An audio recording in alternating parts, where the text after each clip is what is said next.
Hi everyone, मेरा नाम है सोनम और मैं आप सभी का स्वागत करती हूँ आज के एक बहुत ही नए सेशन में और इम्पोर्टेंट सेशन में। ठीक है, हमारा टॉपिक आज का क्या होने वाला है? H1B visa. H1B वीजा का मतलब क्या हो गया है? आपने हाल ही में कुछ दिनों में न्यूज़ सुना होगा कि हमारे इस H1B वीजा में परिवर्तन होने के कारण बहुत से भारतीय अब अमेरिका में जॉब करने नहीं जाएंगे। यानी आईटी सेक्टर में बहुत सारे भारतीय क्या करने जाते थे? अमेरिका में जॉब करने जाते थे। लेकिन इस H1B वीजा में परिवर्तन होने के कारण अब बहुत सारे भारतीय नहीं जाएंगे। इवन जो भारतीय फ्लाइट पकड़ लिए थे, मतलब फ्लाइट लेने गए थे एयरपोर्ट पे, और उनको पता चला कि इस H1B वीजा में इतना बड़ा चेंज हुआ है, तो वो लोग वापस इंडिया आ गए। तो हम लोग जानेंगे कि H1B वीजा क्या है और इसमें क्या इतना बड़ा चेंज हुआ है जिस कारण इतना बड़ा प्रभाव हमारे भारत के लोगों पर देखने को मिला है। देखिए, तो सबसे पहले हम लोग थोड़ा सा कुछ कुछ बेसिक बातें जानते हैं कि आपका वीजा क्या होता है और पासपोर्ट क्या होता है। ठीक है, अगर आपको क्या करना है, इंटरनेशनल ट्रैवल करना है, तो आपके पास दो जो डॉक्यूमेंट है वो होने चाहिए। एक होता है आपका पासपोर्ट, जो कि आपके देश की नागरिकता को बताता है कि हाँ, मैं इंडियन हूँ, मैं बांग्लादेश से हूँ। वो पासपोर्ट आपकी नागरिकता को बताता है। लेकिन जो हमारा वीजा होता है वो क्या करता है, परमिशन देता है। मैम, कैसा परमिशन देता है? यानी मान लीजिए हमें अब अमेरिका में जाना है, तो हमें अमेरिका का वीजा लेना पड़ेगा। वो परमिशन देगा कि हाँ, आप मेरे कंट्री में आ सकते हैं किसी भी पर्पज से लिए, किसी भी पर्पज के लिए। जॉब पर्पज हो सकता है हमारा, और बिजनेस, और आपका हेल्थ इशू भी हो सकता है। तो किसी भी पर्पज के लिए अगर आपको किसी कंट्री में जाना है तो आपको वीजा बनवाना पड़ेगा। वीजा क्या हो गया? तो वो कंट्री आपको परमिशन देती है कि हाँ, आप मेरे देश में आ सकते हैं। ठीक है, तो वीजा कई तरह का होता है। मान लीजिए हमारे भारत का कितने देशों के साथ में वीजा फ्री भी है, यानी हम लोग वीजा के बगैर भी हम लोग कितने सारे देशों में ट्रैवल कर लेते हैं। जैसे मालदीव हो गया, श्रीलंका हो गया, नेपाल हो गया, भूटान हो गया। यहाँ पे वीजा फ्री हमने रखा है। कुछ कुछ वीजा वीजा ऑन अराइवल होता है। इसका मतलब क्या हो गया कि आपको उस कंट्री में जाने के बाद आपको वीजा बना के दे दिया जाएगा। आपको वहां पे लिखवाना होगा कि हम इस पर्पज से आए हैं और इतने मंथ के लिए आए हैं। जैसे आपका जापान हो गया, वहां पे वीजा ऑन अराइवल होता है। लेकिन कुछ कंट्री का क्या होता है कि जो हमारा वीजा होता है वो क्या होता है, बहुत ज्यादा क्या होता है, टफ होता है। जैसे अगर मान लीजिए आपके पास सिंगापुर का वीजा है, तो आप 153 देशों में क्या कर सकते हैं, ट्रैवल कर सकते हैं। किसका वीजा लेकर? सिंगापुर का। यानी सिंगापुर का जो वीजा होता है वो पूरे वर्ल्ड में क्या होता है, सबसे टफेस्ट होता है। फिर सेकंड पे हमारा आता है अमेरिका। ठीक है, तो अमेरिका के भी वीजा बहुत ज्यादा टफ होते हैं। यानी अगर किसी इंडियंस को अमेरिका का वीजा मिलता है तो उसे लगता है कि हमें तो लॉटरी लग गया, हमारा लॉटरी लग गया। ठीक है, तो देखिए, अब अमेरिका के पास बहुत सारे वीजा का कैटेगरी बनाया गया है। उसी में से एक हमारा वीजा है H1B वीजा। H1B वीजा क्या होता है? ये अमेरिका क्या करता है, प्रत्येक वर्ष 84,000 H1B वीजा को क्या करता है, जारी करता है। ये वीजा होता है क्या है, यानी हमारे वर्ल्ड में जितने भी लोग हैं, भारत की बात करते हैं, अगर कोई भारतीय अमेरिका में जाके जॉब करना चाहता है आईटी सेक्टर में, आपको पता होगा कि जितने भी सोशल मीडिया प्लेटफॉर्म है उन पर ज्यादातर अधिकार किसका है, वो किसके हैं, तो अमेरिका का है। जैसे ट्विटर हो गया, सॉफ्टवेयर हो गया, इंटेल हो गया, सारी कंपनियां वहीं पे है। ठीक है, तो देखो, अब अगर किसी भारतीय को कहाँ जाना है, अमेरिका में जॉब करने जाना है, तो वो H1B वीजा के तहत ही जाता है। तो ये जो हमारा अमेरिका है वो क्या करता है, प्रत्येक वर्ष क्या करता है, 84,000 84,000 क्या करता है, H1B वीजा को क्या करता है, जारी करता है। ठीक है, H1B वीजा को जारी करता है, जिसमें से इसमें से ना जो हमारा 70% वीजा होता है, कौन सा मैम, तो H1B वीजा। इसमें से देखिए, थोड़ा सा कुछ कुछ बेसिक बातें बता रही हूँ ताकि आपके एग्जाम में बहुत हेल्पफुल होगा। ठीक है, इसमें से जो 70% H1B वीजा है वो हमारे इंडियंस द्वारा क्या कर लिया जाता है, ले लिया जाता है। ठीक है, इंडियंस द्वारा ले लिया जाता है। बचा जितना, फिर मान लीजिए हमारा और 11% वीजा है H1B वीजा, तो 11% चाइनीज लोगों को मिल जाता है। ठीक है, यानी वे चाइनीज जो कि हमारा तो अमेरिका नहीं है, अमेरिका में जाके जॉब करना चाहते हैं, उनको H1B वीजा मिलता है। तो देखिए, अब मान लीजिए, अब थोड़ा सा आपको मैं बता रही हूँ कि मान लो हमारा एक अमेरिका में क्या है, सॉफ्टवेयर कंपनी है, मान लो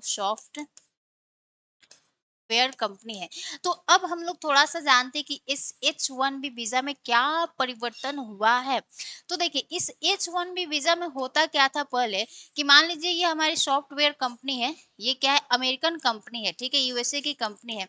तो अगर ये सॉफ्टवेयर कंपनी मान लो अगर ये सॉफ्टवेयर कंपनी किसी इंडियंस को यानी यहाँ पे मान लीजिए हमारा कौन हो गया इंडियन सिटीजन हो गया यानी किसी भारतीय नागरिक को क्या करती है अपने यहाँ पे जॉब देती है तो उसे पहले कितना पैसा पे करना पड़ता था अमेरिका की सरकार को तो उसे पहले आपका 5 के डॉलर 5 के डॉलर यानी $5,000 क्या करना पड़ता था अमेरिका के सरकार को देना पड़ता था अमेरिकन अमेरिकन अमेरिकन गवर्नमेंट को देना पड़ता था ठीक है यानी अगर एक व्यक्ति जो कि इंडिया से है और जाके वो किसी हमारे अमेरिका के कंपनी में जॉब करता है तो उस कंपनी को पर पर्सन 5 के डॉलर क्या करना पड़ता था पेमेंट पे करना पड़ता था अमेरिका के गवर्नमेंट को ठीक है लेकिन ये जो अमाउंट है ना आपका 5 के डॉलर ये 5 के डॉलर अब ये इंक्रीज होके कितना हो गया है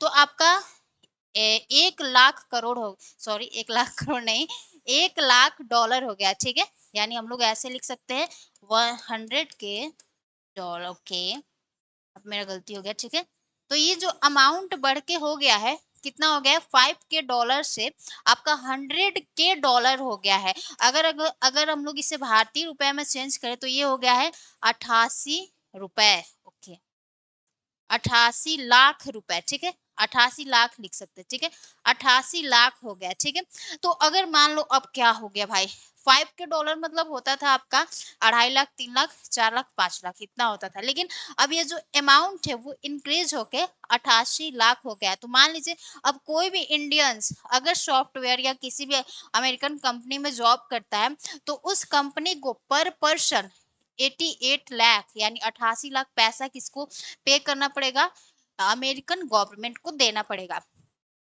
अब आप लोग पूछोगे कि मैम अमेरिका ने ऐसा किया क्यों तो देखिए अमेरिका में जो अभी हमारे यहाँ पे जो रूल कर रहे हैं उनका नाम है ट्रम्पेंदर जी और ये जो ट्रम्पेंदर जी है ना यानी ट्रम्प जी ये बहुत मतलब कि उथल पुथल मतलब बहुत ज्यादा ही कुछ कर रहे हैं ठीक है तो इनका कहना है कि हम H-1B वीजा में इसलिए चेंज लाए हैं क्योंकि होगा क्या कि अब ये कंपनी क्या करेगी बाहर के लोगों को नहीं रखेगी क्योंकि उसे क्या करना पड़ रहा है ज्यादा पेमेंट देना पड़ रहा है गवर्नमेंट को अब ये बाहर के लोगों को ना रख के हमारे अमेरिका के लोगों को ही रखेगी जिससे हमारे देश के लोगों को रोजगार मिलेगा और हमारा कंट्री क्या करेगा डेवलप करेगा ये तो एक बात हो गया कि इन्होंने वीजा का कॉस्ट बढ़ा के जो भारत से लोग अमेरिका में जा रहे थे जॉब करने उनको रोक दिया दूसरा इन्होंने टैरिफ बढ़ाकर जो दूसरे देशों से सामान अमेरिका में जाता था उसे भी कम कर दिया तो इनका एक प्रोजेक्ट है उस प्रोजेक्ट का नाम क्या है आप लोग यूपीएससी एग्जाम में अगर हमारा क्वेश्चन आता है अमेरिका के संबंधों के बारे में तो ये सब बातें आप लिख सकते हैं ठीक है